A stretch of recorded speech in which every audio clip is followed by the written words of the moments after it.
Good morning everyone. आप लोगों का चैप्टर बेटा केमिकल काइनेटिक्स चल रहा है। केमिकल काइनेटिक्स में आप लोग अब तक फर्स्ट ऑर्डर तक स्टडी कर चुके हैं। Zero order and first order आपके बोर्ड के सिलेबस के अकॉर्डिंगली आपके सिलेबस में है। तो उसमें से अगर आपको कोई भी डाउट्स हो तो आप या तो मुझे वो कमेंट में लिख सकते हैं या फिर आप मुझे व्हाट्सएप पे भी मेरे से कॉन्टेक्ट कर सकते हैं। ठीक है, यहाँ तक आपका कोई भी डाउट हो, कोई भी क्वेश्चन हो तो आप मुझे पूछिएगा। और इसके न्यूमेरिकल्स आप मस्ट कीजिएगा बेटा, क्योंकि बोर्ड में न्यूमेरिकल जो रहेगा केमिकल काइनेटिक्स से आने वाला है, वो न्यूमेरिकल पार्ट ही आने वाला है, थ्योरी यहाँ से नहीं आएगी। ठीक है, आज मैं आप लोगों को सेकंड ऑर्डर रिएक्शन डिस्कस करने वाली हूँ। Second and third order reactions जो हैं वो आपके सिलेबस में नहीं है, इसलिए जो बच्चे बोर्ड के लिए प्रिपेयर कर रहे हैं वो बेशक इसे ना करें, बट फॉर दोज जो कॉम्पिटिशन के लिए प्रिपेयर कर रहे हैं उन्हें इस पर फोकस करना है रजनी। ठीक है, तो सेकेंड ऑर्डर रिएक्शन का क्या होता है, जैसे मैंने एक रिएक्शन ले लिया बेटा 2A, ठीक है, और उसने आपने जाके आपको क्या दे दिया, प्रोडक्ट्स दे दिया। ठीक है, तो दिस इज, अगर मैं कहूँ कि ये रिएक्शन मेरी सिंगल स्टेप रिएक्शन है, अगर मैं बोलूँ it is elementary reaction, elementary का मतलब मैं आपको पहले बता चुकी हूँ, elementary mean single step reaction है। तो यहाँ पर रेट आप लिख सकते हो, rate is equal to K into A का square, concentration of A that is reactant का square. This is about your second order. अगर ऑर्डर आपको पहचानना है तो आप कुछ इसी तरह से रेट लिखते हैं, और यहाँ पर ये जो नंबर होता है दैट डिनोट्स योर ऑर्डर। ठीक है, अब इसका डेरिवेशन देखते हैं बेटा। Discuss about the derivation of second order. बहुत इजी है, अगर आपने फर्स्ट और सेकेंड ऑर्डर पे ध्यान दिया है मेरे, जो मैंने कराया है तो ध्यान देंगे बेटा। ए से मैं कह रही हूँ मेरा बी बना है, A is my reactant and B is my products. ठीक है, तो at T is equal to 0 जब टाइम स्टार्ट होगा तो इसकी इनिशियल कंसंट्रेशन मैं मान रही हूँ A0 मान लेते हैं। ठीक है, और इसकी कितनी होगी बेटा, शुरू में प्रोडक्ट्स की 0 होगी। दूसरे at T is equal to T dash, कोई भी टाइम हो सकता है, वो उस टी डैश पे ए नॉट में से कुछ घटा होगा बेटा और इसका कुछ बना होगा। यही पढ़ा है आपने इक्विलिब्रियम चैप्टर में, जब हम रिएक्शंस करते थे इन 11th, तो आप ऐसे ही करते थे कि जो अमाउंट प्रोडक्ट का बनेगा वो उसमें से घटेगा। ठीक है, अब यहाँ पर ए नॉट माइनस एक्स को मैं ए टी मान लेती हूँ। ठीक है, तो आपका रेट इज इक्वल टू, एक तो आप सिंपल लिख सकते हैं के इंटू में ए टी का स्क्वायर बेटा, सेकेंड ऑर्डर रिएक्शन है। ठीक है, और दूसरा रेट इज इक्वल टू, आप क्या लिख सकते हैं बेटा, D x by D T, और एक्स यहाँ पर मतलब concentration, D of A T by D T बेटा, कंसंट्रेशन लेफ्ट मैंने कितनी मानी है, ए टी, तो D of A T by D T, दोनों ही आपके किसके इक्वल है बच्चा, रेट के इक्वल है। तो आप दोनों रेट्स को इक्वल कर दीजिए, ध्यान से देखेंगे, D of A T by D T is equal to K into A T का स्क्वायर। क्लियर है यहाँ तक सबको? ठीक है, अब बच्चा अब यहाँ पर विद रिस्पेक्ट टू क्या ले रहे हो, कंसंट्रेशन रिएक्टेंट के विद रिस्पेक्ट ले रहे हो, तो आपका यहाँ पर क्या आएगा बच्चा, रिएक्टेंट के विद रिस्पेक्ट है तो एक माइनस आएगा। यहाँ तक कोई डाउट बेटा किसी को? क्लियर हो गया? ये चीज याद रखनी है कि A T is your reactant की वैल्यू एट टाइम टी, और रिएक्टेंट का रेट हमेशा क्या होता है बेटा, नेगेटिव होता है, और रेट नेगेटिव होता है तो यहाँ पर के को क्या रखेंगे हम, माइनस ऑफ के। ठीक है, तो यहाँ पर भी बच्चा माइनस ऑफ के आ जाएगा। अब आपको इंटीग्रेशन और डिफरेंशिएशन के रूल्स पता है कि सेम वेरिएबल्स के साथ सेम एलिमेंट आपका क्या होता है, डिफरेंशिएट करेगा या फिर इंटीग्रेट करेगा। तो आप लिख सकते हैं D of A T by में बेटा ए टी को इधर ले जाओ, ए टी का whole square is equal to minus K into में डी टी। एनी डाउट यहाँ तक? अच्छे से समझ आ गया बच्चा? अब यहाँ पर इंटीग्रेट करेंगे, इंटीग्रेशन ऑन बोथ साइड्स, दोनों साइड्स यहाँ इंटीग्रेट करेंगे बेटा, D of A T upon A T का स्क्वायर। इसको बेटा किस तरह से लिख सकते हैं, ध्यान से देखना, इसको किस तरह से लिख सकते हैं, इस वाली क्वांटिटी को, इसको मैं लिख सकती हूँ 1 बाई ए टी का स्क्वायर इंटू में डी ऑफ ए का इंटीग्रेशन। क्लियर होगी बात बेटा? ठीक है, is equal to integration of minus K into D T. Done. अब यहाँ एक छोटी सी बात हम समझेंगे बेटा, 1 बाय एक्स स्क्वायर का इंटीग्रेशन क्या होता है। इस टर्म को आप किस तरह से लिख सकते हैं, x की पावर -2 का इंटीग्रेशन भी लिख सकते हैं, क्योंकि x का स्क्वायर है, ऊपर जाएगा तो बन जाएगा x की -2 बेटा। ठीक है, ये बन गया, तो x की -2 या x की n का इंटीग्रेशन मैं आपको बता दूं क्या होता है बेटा, x की n+1 y में n+1, ये होगा। ध्यान से देखेंगे तो यहाँ पर बेटा मेरा क्या है 1/80 का स्क्वायर, तो मैं 1/x² मान रही हूँ। x का कितना बन गया -2, x का -2 अगर आप ले रहे हो तो इसका क्या आएगा बच्चा, x का -2 + 1 अपॉन -2 + 1। कोई डाउट यहाँ तक? इंटीग्रेशन आप सबको समझ आ गया होगा, ठीक है। तो इसी इंटीग्रेशन को हम अप्लाई करेंगे इन दिस सेक्शन। तो यहाँ से इंटीग्रेट होके आपका बेटा क्या आएगा, ध्यान से देखिए 80 का आपके पास कितना है राजे, -2 है। 80 का आपके पास -2 है तो उसमें क्या करेंगे 1 ऐड करेंगे और नीचे भी -2 + 1 इज इक्वल टू माइनस के कांस्टेंट है राजा, dt का क्या आ जाएगा t प्लस में कांस्टेंट c, या आप i भी लिख सकते हैं, आपकी मर्जी है। बुक्स में i लिखा है तो आप i से लिखिए। ये क्या बनेगा बेटा 80 का -2 क्या बन गया, -2 + 1 क्या बना -2 और सॉरी -1 और नीचे क्या बचा -2। क्लियर है? Is equal to minus of kt plus में i। क्लियर है बात यहाँ तक? इसको बच्चा ढंग से लिखना चाहूँ तो मैं लिख सकती हूँ माइनस का 1/80 इज इक्वल टू माइनस का kt प्लस i। कोई डाउट रहे यहाँ तक? क्लियर होगी बात? ठीक है। अब हम कंडीशन वही लेंगे जो हमने फर्स्ट ऑर्डर जीरो ऑर्डर में ली थी, at t is equal to 0। अगर t इज इक्वल टू 0 की बात करते हैं तो वहां पर at की वैल्यू कितनी हो जाएगी राजे, a0 हो जाएगी। स्टार्टिंग में at t is equal to 0 at कितना था, सिंपली a0 के इक्वल था। तो यही वैल्यू आप किसमें, इक्वेशन 1 में इसमें पुट करेंगे, क्या आएगा आपका बच्चा, माइनस का 1/a0 is equal to minus का k इंटू 0 प्लस में i। तो i इज इक्वल टू क्या आ गया बच्चा, माइनस का 1/a0। क्लियर है? That is your integrating constant. इस कांस्टेंट की वैल्यू बेटा यहाँ पर पुट करेंगे आप i की जगह, तो you will gate, now put the value of i in equation 1। First equation में वैल्यू i की पुट करनी है। आपका इक्वेशन बनेगा बेटा 1/80 इज इक्वल टू, ध्यान से देखिएगा राजा, minus k into T plus i की जगह क्या आ जाएगा -1/a0, ये बन जाएगा -1/a0। क्लियर है? दोनों साइड से आप माइनस कॉमन ले सकते हैं बेटा, माइनस आप दोनों साइड से कॉमन लेंगे, equation will be 1/80 is equal to kt plus 1/a0। Any doubt Raje? ठीक है। y is equal to mx plus c की इक्वेशन आ गई आपके पास, आ गई राजे? तो यहाँ से आप ग्राफ क्या बनाएंगे, y पे कौन है आपका 1/80, x क्या है राजे आपका t, m क्या है यहाँ पर k और इंटरसेप्ट क्या है 1/a0। तो पॉजिटिव ग्राफ है, यहाँ आ जाएगा राजे।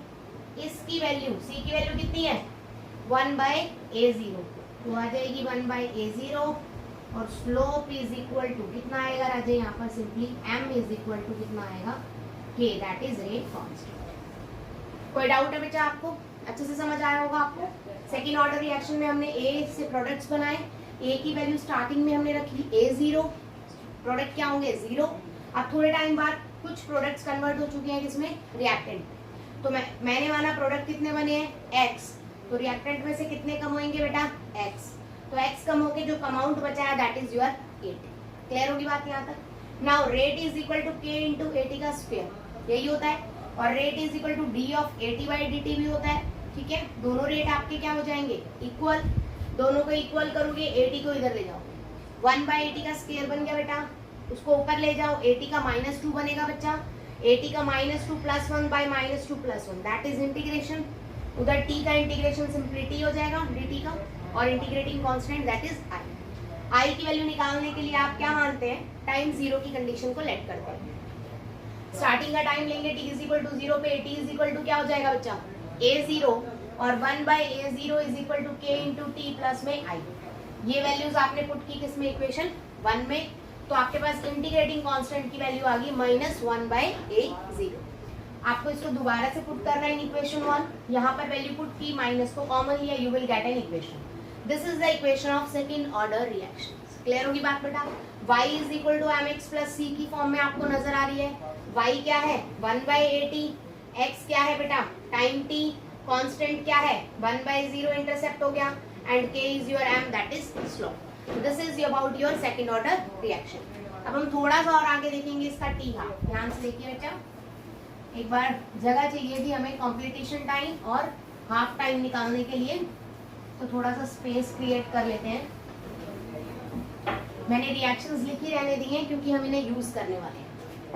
तो आपके पास इक्वेशन क्या आ गई बच्चा, 1/80 is equal to KT plus में 1/8। This is about the equation of your second order reaction. आपको ग्राफ भी अच्छे से क्लियर हो गया होगा, ठीक है। Now we choose half life of second order. Half life को स्टडी करने का मतलब क्या है बेटा, आधा टाइम, ठीक है। तो t इज इक्वल टू क्या हो जाएगा बेटा, t हाफ सिंपली, और AT इज इक्वल टू क्या हो जाएगा बेटा, आधे टाइम में आधी कंसंट्रेशन चली जाएगी, तो AT को आप क्या एज्यूम करेंगे, A0/2। पुट कर दीजिए बेटा वैल्यू यहाँ पर, 1/A0/2 is equal to K into में T half minus plus 1/A। A0/2 क्या बन जाएगा बेटा, 2/A0, ये 1 माइनस बाय A0 इधर ले आओ, minus 1/A0 is equal to K into में T हाफ। क्लियर है बेटा, तो दो में से एक गए तो सिंपली क्या बचेगा, 1/A0 is equal to K into में T हाफ बचा। डन। और आपको T हाफ की वैल्यू अगर निकालनी है for second order, that is K into में A0। क्लियर होगी बात बच्चा, ठीक है। तो अगर मैं यहाँ पर ग्राफ बनाना चाहूँ तो y इज इक्वल टू यहाँ पर क्या है राजे, mx। y is equal to mx नजर आ रहा है आपको, y क्या है राजे, t हाफ, तो यहाँ पर क्या आ जाएगा, t हाफ। x क्या है राजे, 1/A0, concentration that is 1/A0, ठीक है। और सीधी स्ट्रेट लाइन है राजे, y is equal to mx is equal to straight line graph, तो आपका स्ट्रेट लाइन ग्राफ आ जाएगा with slope is equal to 1/K। Clear है राजे, ठीक है। हाफ लाइफ यहाँ तक कंप्लीट हो गया। Now we will do the completion time. Completion time का मतलब है 100% रिएक्शन कंप्लीट हो चुकी है।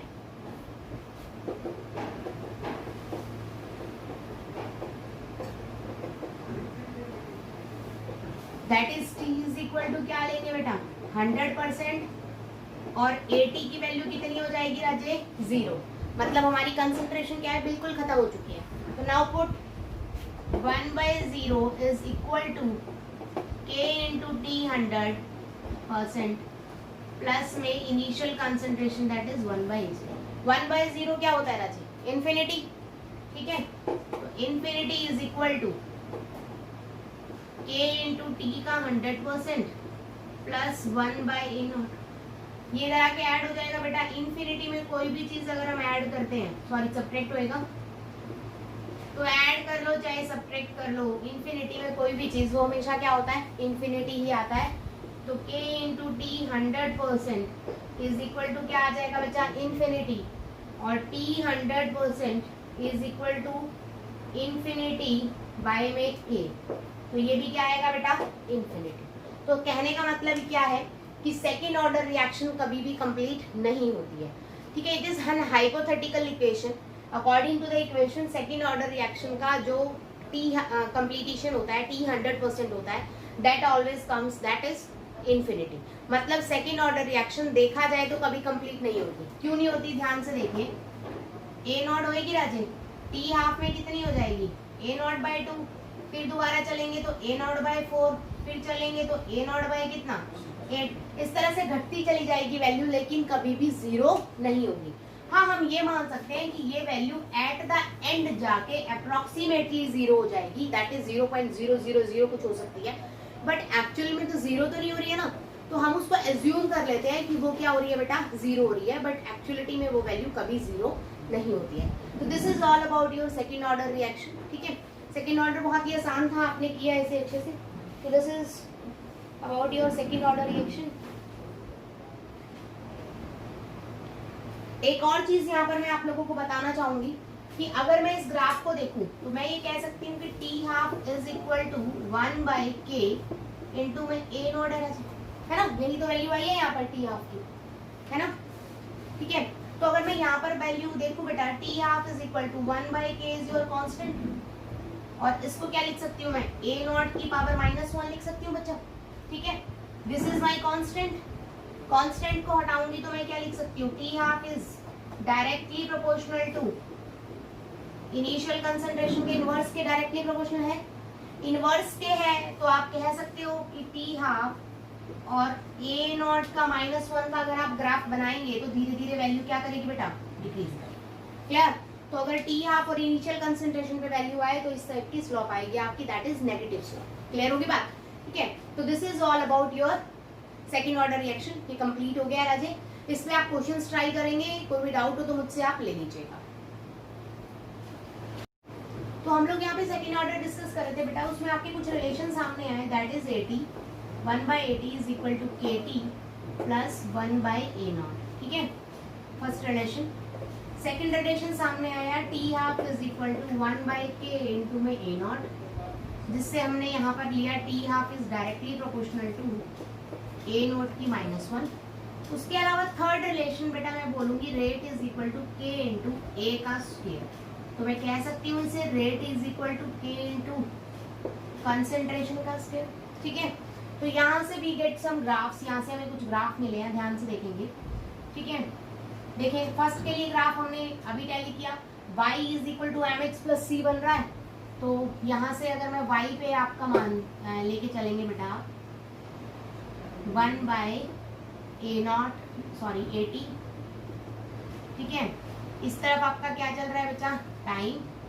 इस टाइप का कोई ग्राफ आपका मिलेगा जिसका स्लोप क्या होगा Raje, is equal to k and intercept क्या होगा यहाँ पर 1/A। Clear first graph.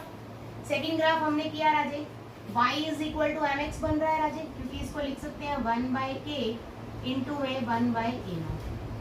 तो ये m हो गया और ये x हो गया। तो simple y is equal to mx का ग्राफ, स्ट्रेट लाइन ग्राफ होता है कुछ ऐसा। y पे आपका आएगा टी हाफ, x पे आपका आएगा 1/A0 की कंसंट्रेशन। स्लोप इसका क्या आएगा राजे, 1/k। क्लियर होगी बात? ठीक है, थर्ड अगर मैं इसके लिए बात करूं तो एक नेगेटिव स्लोप आपने देखा बिटवीन दिस एंड दिस। तो नेगेटिव स्लोप कुछ इस तरह का आ रहा है, दैट इज बिटवीन A0 की -1।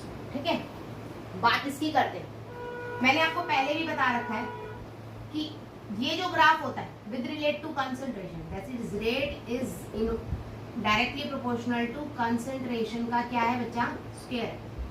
But y is equal to x square या mx स्क्वायर। अगर स्क्वायर में ग्राफ होता है तो ग्राफ बनता है ऑलवेज पैराबोला। क्या बनता है ऑलवेज, पैराबोला। तो यहाँ से ग्राफ कुछ इस तरह का आएगा बेटा, बिटवीन रेट एंड कंसंट्रेशन का स्क्वायर। और यहाँ से स्लोप क्या निकलेगा राजे, कितना स्लोप है आपके पास। तो अगर आपको इस टाइप का ग्राफ नजर आता है पैराबोलिक इक्वेशन, तो भी आप वो मानेंगे कि वो सेकंड ऑर्डर का ग्राफ है। तो दीज आर द 4 ग्राफ्स जो आपको स्टडी करने हैं योर सेकंड ऑर्डर रिएक्शन। ठीक है, अब ये कंप्लीट हो गया है with the graphs and all. इसके अलावा कोई भी डाउट हो तो आप मुझसे ले लीजिएगा।